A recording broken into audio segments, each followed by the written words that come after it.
early light, what so proudly we held.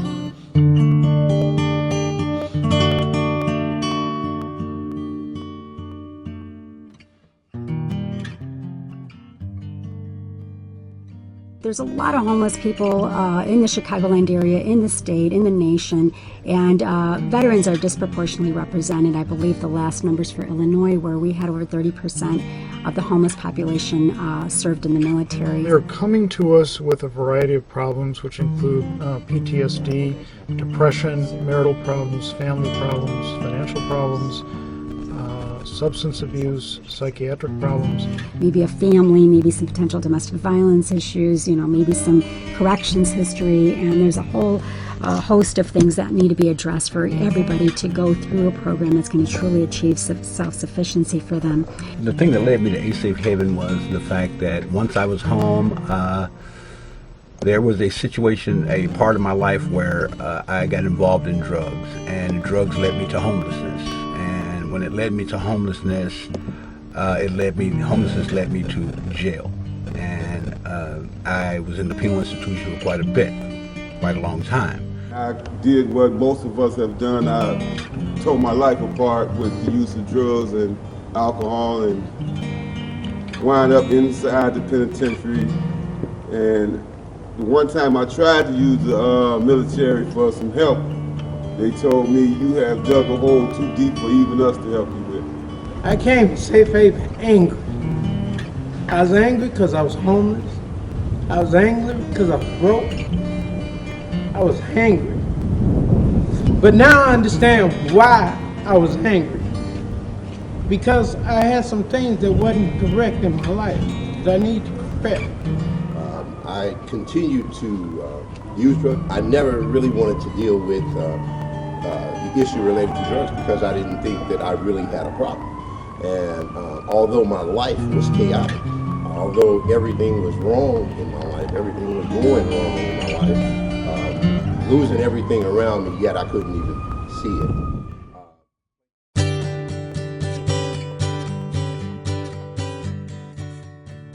We take people from homelessness and involve them in what we call recovery home services, treatment services, education, healthcare, job training, employment, and ultimately affordable housing, and in a lot of cases, business ownership. They need a way to re-enter society in a way that plugs them into all of the maybe mental health services that they need, maybe not, maybe job training services that they need, maybe not. Well, previously we were sending many veterans to shelters, and that really was not the best alternative. And now we have transitional housing, which is provided by A Safe Haven. There was a veteran who was in town here in Chicago for medical treatment. He had a spouse with him and I believe a child. The place they were staying here in Chicago, where they were staying at, there was a foreclosure on it. They were renting an apartment there. They needed another place to stay so he could stay in Chicago and finish his treatment. And A Safe Haven came to the rescue just like that.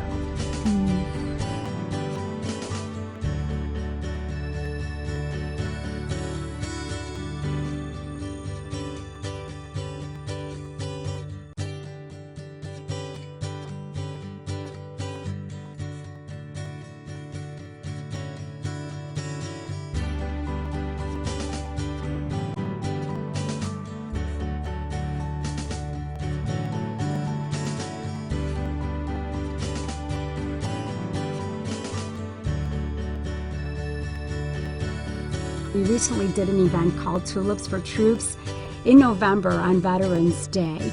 We actually have a day where we invite everyone, volunteers in the community, to come out and plant tulips to represent veterans that are in our programs.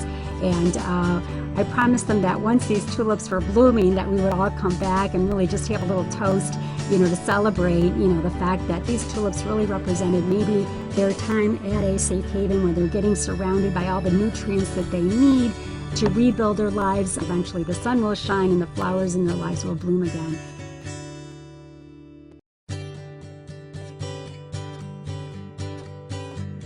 it wasn't until I came into Safe Haven that I started to see possibility of change. They can definitely turn their lives around with the help of the people that surround us. And if we can just tear down some of the barriers that we put up ourselves on our own and then utilize what people are putting in front of us, we can do better than what we're doing.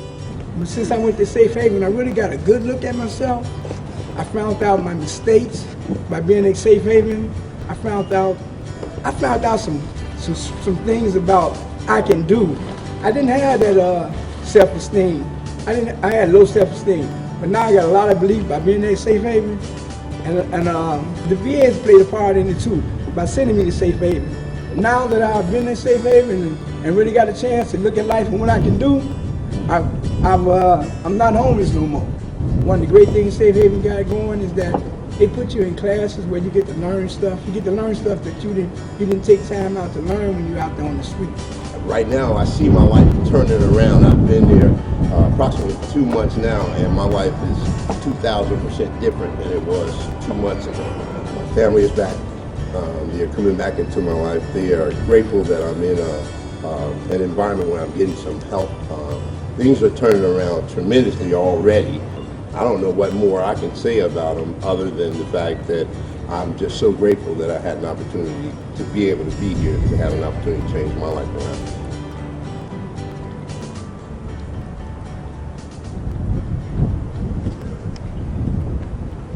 They gave me the thing I needed most, was to work.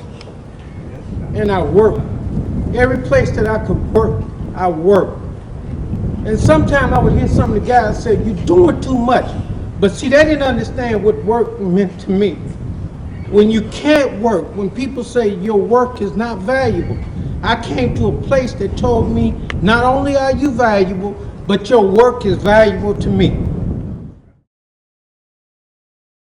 A safe haven is one of the most creative, one of the most effective, and one of the most dynamic social service institutions in America.